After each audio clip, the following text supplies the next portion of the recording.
Bonjour tout le monde. Alors aujourd'hui, je vais vous présenter l'huile essentielle de coriandre, donc qui est issue de la graine de coriandre, donc à ne pas confondre avec le cilantro en fait qui est issu de la feuille en fait de coriandre. Donc là, c'est l'huile essentielle de la graine de coriandre.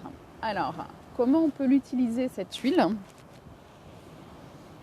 Alors, on peut l'utiliser déjà en aromatique. Donc en fait, elle a un parfum qui est très herbacé, qui est très frais.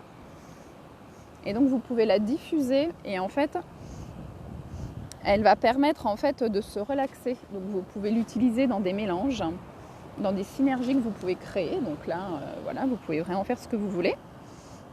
Et vous pouvez faire par exemple un mélange qui est sympa, c'est de mélanger la coriandre avec l'amande poivrée et avec le mélange balance.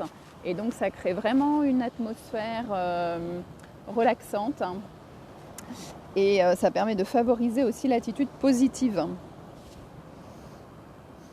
Donc c'est aussi une huile qu'on peut utiliser de façon topique, donc elle est très bien pour garder le teint clair, donc on peut la mettre par exemple dans sa crème de jour. Et elle est bien aussi pour prendre soin des peaux grasses. Salut Marie! Qu'est-ce que je peux vous dire d'autre dessus? Donc du coup pour la peau, elle a vraiment des vertus qui sont apaisantes et qui sont rafraîchissantes. Et on peut l'utiliser en massage après le sport, justement, pour ses vertus rafraîchissantes et apaisantes. Ou en fin de journée pour se relaxer, ou alors pour se préparer au sommeil. Voilà, donc, et on peut aussi l'utiliser, donc là on a vu donc, l'utilisation aromatique, l'utilisation topique, et on peut aussi l'utiliser donc, en interne.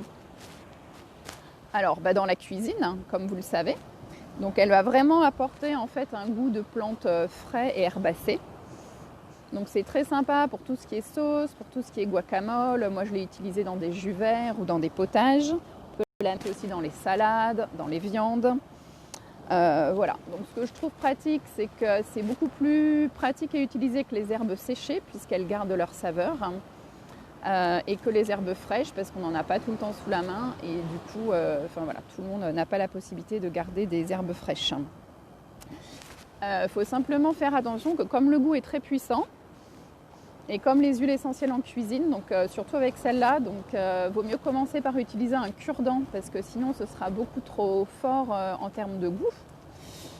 Voilà. Et l'impact que ça va avoir en fait sur vous, non seulement en termes après en fait tout l'aspect goût en fait, l'aspect saveur, ça va être tout ce qui va apporter du bien-être à votre corps, ça va faciliter la digestion. Donc après un repas qui est très copieux, vous pouvez l'utiliser en massage sur votre ventre de façon diluée. Et qu'est-ce que vous pouvez faire aussi? Ah oui, vous pouvez aussi l'utiliser pour détoxifier votre corps. Et dans ce cas-là, vous pouvez l'utiliser dans une capsule végétale. Voilà, et ça va permettre en fait de détoxifier les différents organes filtrants. Donc elle est très très agréable à utiliser. Moi, je l'ai utilisée dans un smoothie hier. Ça apporte vraiment une saveur d'herbes fraîches. Comme moi, j'ai jamais d'herbes fraîches, j'arrive pas à les garder en pot. Donc voilà, vous pouvez vous amuser avec la coriandre et laisser aller votre imagination en cuisine ou en diffusion. Donc je vous souhaite une belle journée et puis je vous dis à demain pour la présentation d'une autre huile avec notre conseillère. Au revoir.